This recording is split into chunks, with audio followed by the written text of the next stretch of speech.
मेरी मालकिन मुझे अपने साथ सोने के लिए 5 करोड़ रुपए दे रही थी, पर मैं शादीशुदा था। लेकिन 5 करोड़ का नाम सुनकर मेरी नीयत थोड़ी डगमगा गई थी कि सिर्फ एक रात की ही तो बात थी। मैंने उनसे कुछ दिनों की मोहलत मांगी। सोने के लिए मैंने सोच रहा था कि इतने पैसे तो मैं अपनी पूरी ज़िंदगी में भी नहीं कमा सकता। इसलिए मैंने उनको हाँ कर दिया। जिस रात मैं मालकिन के साथ सोया, उस रात मालकिन ने पूरी रात मेरे साथ अपने घर में पूरी पूरी रात को सुकून से सो नहीं पाया था। हमारा छोटा सा घर था। मालकिन की कही हुई बात को अपने पत्नी को कैसे बताऊं, यह समझ नहीं आ रहा था। मैं अपने कमरे में लेटे यही बात सोच रहा था। आंखें बंद करता तो नोटों की गड्डियां मुझे नजर आ रही थी, और आंखें खोलता तो ऊपर लगा हुआ पंखा जो बेहद धीमी धीमी चल रहा था और जिसमें से आवाज़ आ रही थी। मैं एकदम से उठकर बैठ गया। मेरे बराबर में ही मेरी पत्नी आराम से सो रही थी। गर्मी और पसीने से बेफिक्र होकर मुझे तो जैसे नींद नहीं आ रही थी। अक्सर काम की थकान की वजह से मैं भी सो ही जाता था, लेकिन जब से मालकी ने मुझे वह ऑफ़र दी थी, तब से मेरी तो नींद जैसे गायब हो गई थी। मुझे अपने घर की हर चीज़ में कुछ ना कुछ कमी नज़र आने लगी थी। मेरे पास सिर्फ 4 दिनों की मोहलत थी। दिमाग में बस यही चल रहा था कि क्या करूं और क्या नहीं। 4 करोड़ कोई छोटी रकम नहीं होती, और ख़ास तौर पर हम जैसे लोगों के लिए तो बहुत बड़ी रकम थी। लेकिन उन्होंने उसके बदले में जो मुझसे मांगा था, वह एक शादीशुदा होने के नाते कोई छोटी बात नहीं थी। मैं यह सब उनके साथ कैसे कर सकता था? पहले तो मैंने मालकिन की बातों को सुनकर मना कर दिया था, लेकिन उनके अगले ही पल मुझे अपनी गरीबी का एहसास हुआ। जिस गरीबी में मैं और मेरी पत्नी जी रहे थे कई सालों से। 4 दिन का वक्त गुजर चुका था, लेकिन आज तक भी मैं नहीं समझ पाया था कि मुझे क्या करना है। मालकिन से बात की और उन्हें कहा कि मुझे 4 दिन का और वक्त दें। वह मान गई। 4 दिन भी इसी तरह से निकल गए।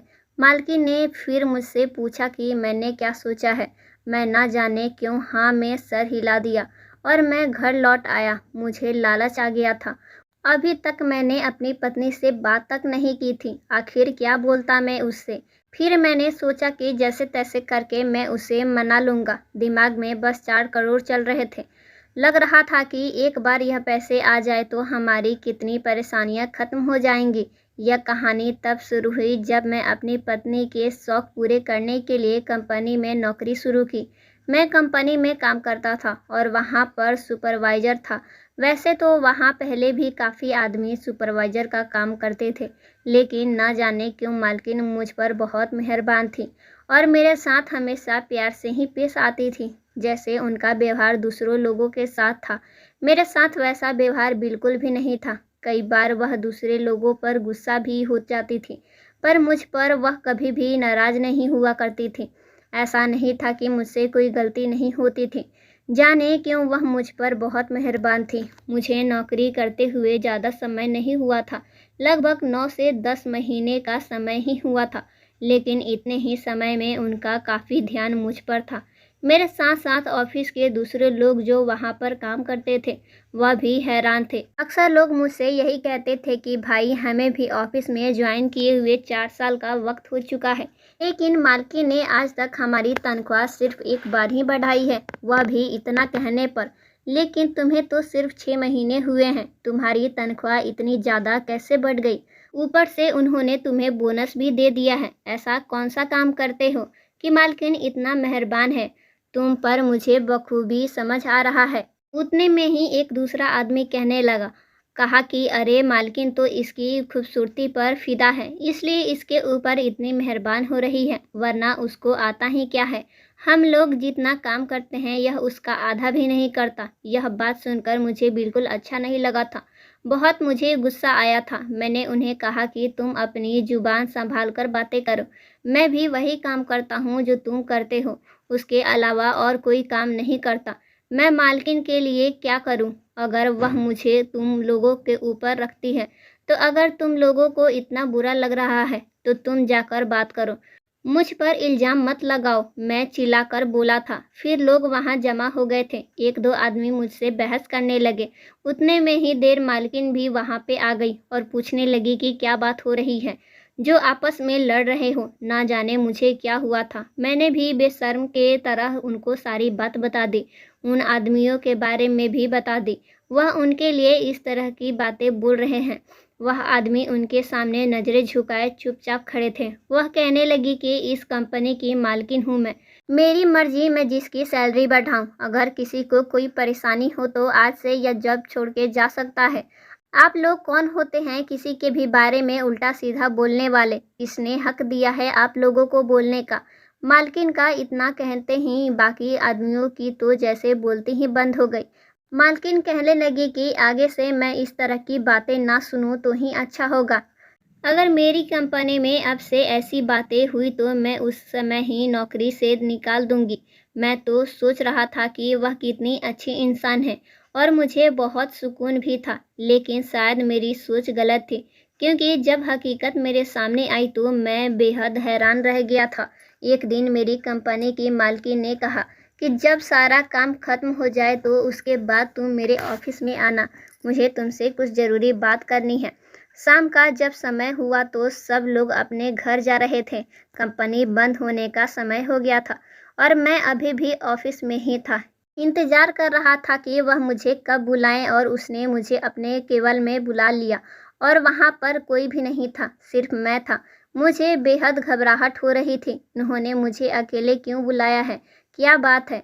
वह सुकून से अपने कैबिन में बैठी हुई थी और चाय पी रही थी। मैंने उनका दरवाज़ा खटखटाया और उनसे कहा कि मुझे देर हो रही है, अगर कुछ काम है तो आप मुझे जल्दी बता दीजिए। उन्होंने मुझे इस समय अंदर आने के लिए कहा और कहा यहाँ बैठो, मुझे तुमसे ज़रूरी बात करनी है।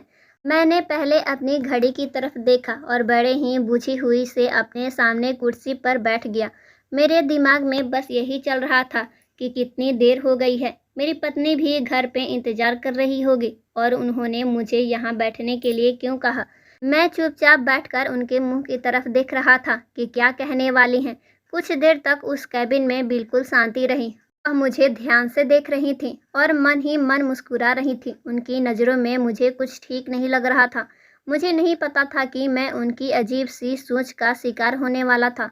उनकी अगली बात तो सुनकर मैं हैरान रह गया था और वो कहने लगी कि अमन, तुम बेहद खूबसूरत हो और जवान भी। जब मैं तुमको देखती हूँ तो मेरा मन खुश हो जाता है। उनकी बातों से सुनकर मुझे बिल्कुल भी अच्छा नहीं लग रहा था, बल्कि गुस्सा आ रहा था। उन्हें तो शर्म आनी चाहिए थी मुझे से इस तरह की बातें करते हुए, लेकिन वह मुस्कुरा रही थी। मैंने उन्हें कहा कि आपको कहने का मतलब क्या है? आप ऐसी बातें क्यों कर रही हैं मुझसे? मैंने उन्हें कहा कि मुझे देर हो रही है, मैं घर पे जाता हूँ, मेरी पत्नी मेरा इंतज़ार कर रही होगी। मेरा इतना कहते ही उनके चेहरे का तो हाव भाव बदल गया। वह चुप हो गई। मेरी बात को सुनकर हैरानी से मुझे देखने लगी। कहने लगी कि आप शादीशुदा हैं? मैंने कहा जी हाँ, मैं शादीशुदा हूँ। और वह बिल्कुल चुप हो गई। उनके कुछ देर बाद वह मुझसे पूछने लगी कि आपकी पत्नी क्या करती हैं? मैंने कहा कि मेरी पत्नी एक हाउसवाइफ है। तो मेरी बातों को सुनकर उन्हें बस इतना कहा कि ठीक है, आप जा सकते हैं, और कहने लगी कि अगर तुमको मेरी कोई बात बुरी लगी हो तो मुझे माफ़ कर देना। काफ़ी उदासी भरे अंदाज में यह शब्द बोल रही थी। मैं उठा और उठकर ऑफिस के बाहर निकल गया। मेरी पत्नी भी कंपनी में नौकरी करने के लिए बात की थी। अभी हमारी शादी को ज़्यादा समय नहीं हुआ था, 2 साल हुआ था, लेकिन अभी तक हमारी कोई औलाद नहीं थी और ना ही हम अभी खुद चाहते थे, क्योंकि सच कहूँ तो हमारी हैसियत नहीं थी एक बच्चे को पालने की। हम दोनों ही चाहते थे कि पहले हम अच्छे से मेहनत करें, कुछ जोड़ लें, उसके बाद ही बच्चे के बारे में सोचेंगे। जिस तरह की ज़िंदगी मैं और मेरी पत्नी जी रहे थे, हम नहीं चाहते थे कि हमारे बच्चे भी ऐसे ही ज़िंदगी जीना पड़े। अगले दिन मैं रोज़ की तरह अपनी नौकरी पर जाने लगा और समय से निकल जाता था। कुछ दिनों तक मालकिन खामोश थी। मेरी उनसे किसी तरह की कोई बात नहीं हुई थी, लेकिन कुछ दिन बाद उन्होंने मुझे फिर से एक दिन उन्होंने मुझे अपने केबिन में बुलाया। मुझसे कुछ बात करना चाहती थी और कहने लगी कि मैं मजबूर हूँ। मैं उम्मीद करती हूँ कि आप मेरी बात को समझेंगे। मैं जानती हूँ कि आपको मेरी बात बिल्कुल भी अच्छी ना लगे, लेकिन बस मैं एक बार आपसे बात करना चाहती हूँ और उम्मीद करती हूँ कि आप मेरी मदद करेंगे। मुझे उनकी ऐसी बातों को समझ में नहीं आया था। आखिरकार मैं उनकी कंपनी में एक मामूली सी नौकरी करता था। मैं उनकी कैसे मदद कर सकता था? मैंने उन्हें कहा कि मैं आपकी क्या मदद कर सकता हूँ? मुझे बताइए, आप क्या कहना चाहती हैं? उसके बाद उन्होंने जो मुझसे बात कही, उसे सुनकर मेरे दिमाग चकरा गया। वह मुझसे कहने लगी कि वह मुझे 4 करोड़ रुपए देगी, लेकिन उसके लिए मुझे उनकी बात माननी होगी। वह बात ऐसी मामूली सी तो नहीं थी, जो मैं अपनी आराम से मान जाता। पहले तो मैं सुनने के बाद ही उन्हें मना कर दिया था, लेकिन उन्होंने मुझे कहा कि तुम अच्छे से सोच लो, उसके बाद जवाब देना।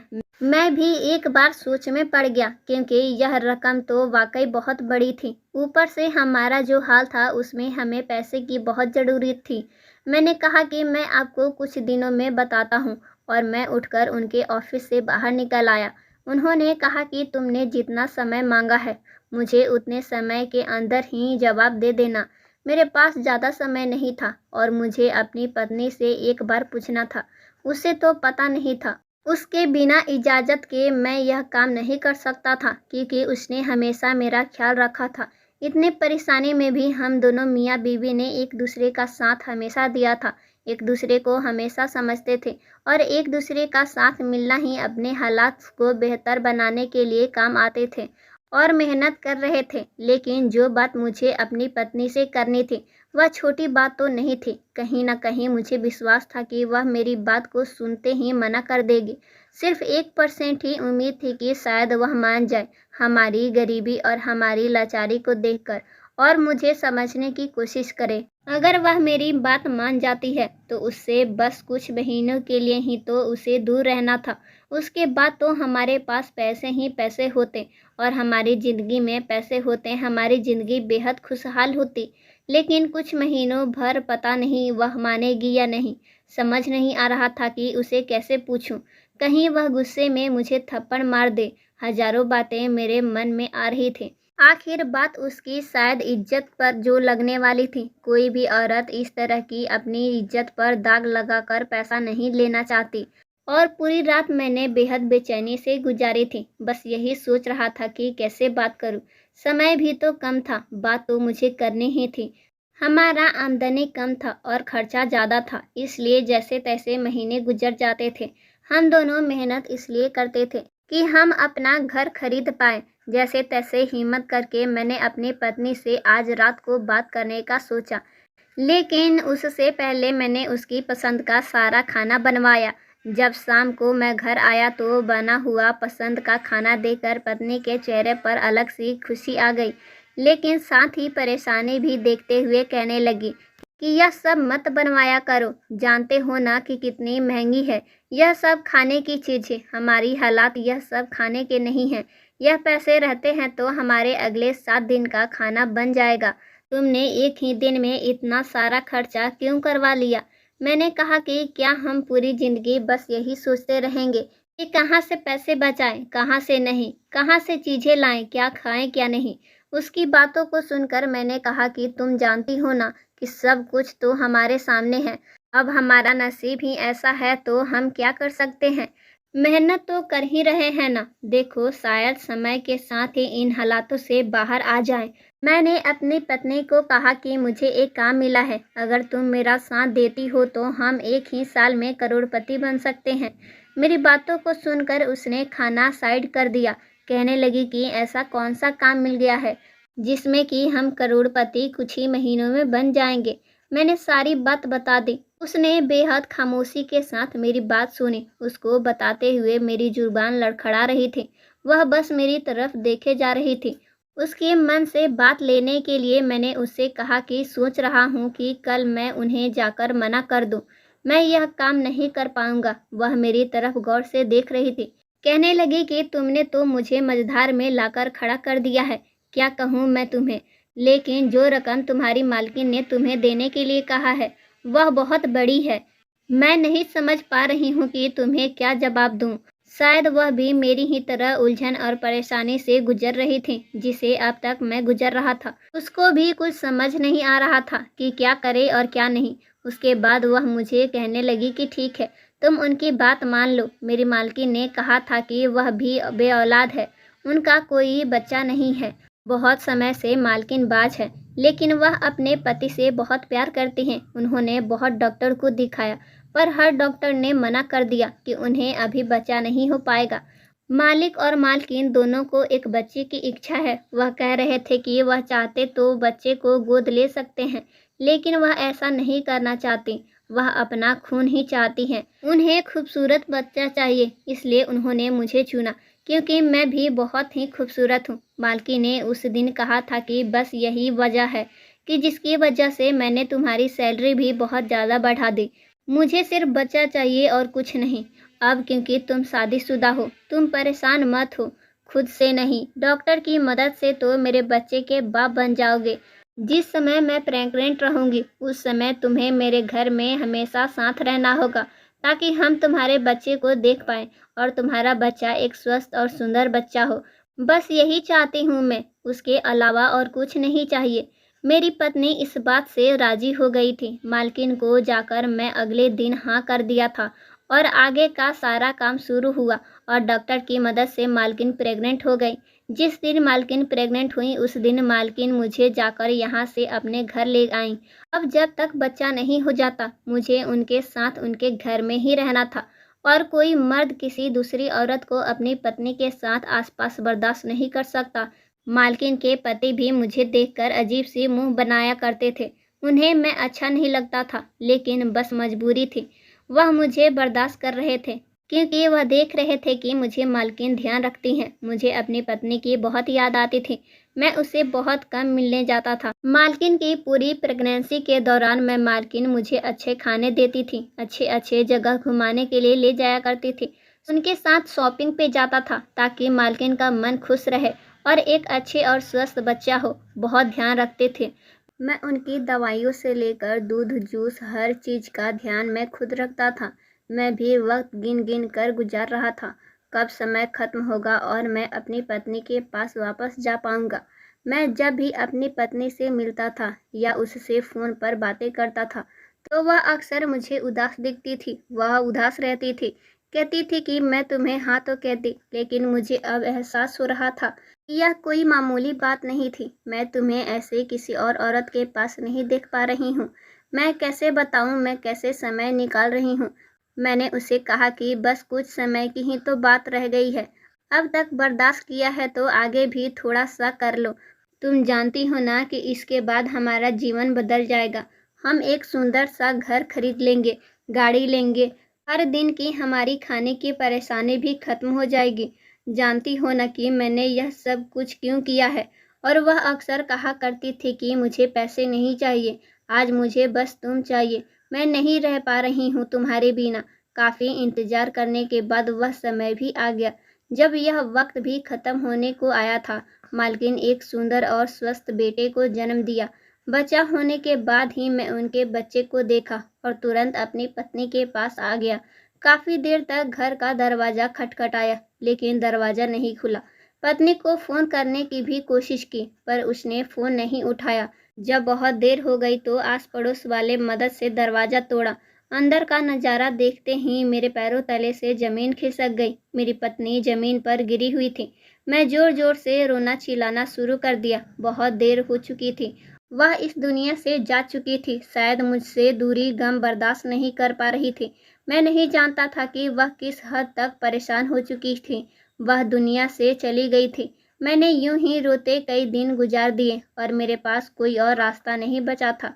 मैं वापस अपनी मालकिन के पास आ गया। सोचा उन्हीं के पास रह लूँगा। आखिरकार मैंने उन्हें बचा दिया है। उनके बच्चे का बाप हूँ मैं, वह मेरी इतनी मदद तो कर ही सकती है। मैं बेहद दुखी हारे मन से उनके घर पहुँचा। गेट पर खड़ा हुआ था तो मैंने देखा कि मालकिन अपने पति के साथ थी और वह बच्चे को अपनी गोद में उठाए उसे प्यार कर रही थी। अपने पति को भी उन्हें गले लगा रही थी। तीनों बहुत खुश नजर आ रहे थे। कुछ देर में मालकिन की नज़र मुझ पे पड़ी। वह मुझे कहने लगी कि अरे तुम्हारी पत्नी के पास जाने की इतनी जल्दी थी कि तुमने मुझसे उन पैसों का चेक भी नहीं लिया। कितनी हड़बड़ाहट में चले गए थे। उन्होंने मुझे 4 करोड़ का चेक मेरे हाथ में थमा दिया। मैं ज़ोर ज़ोर से रोने लगा। उन्होंने मेरे रोने का कारण पूछा था।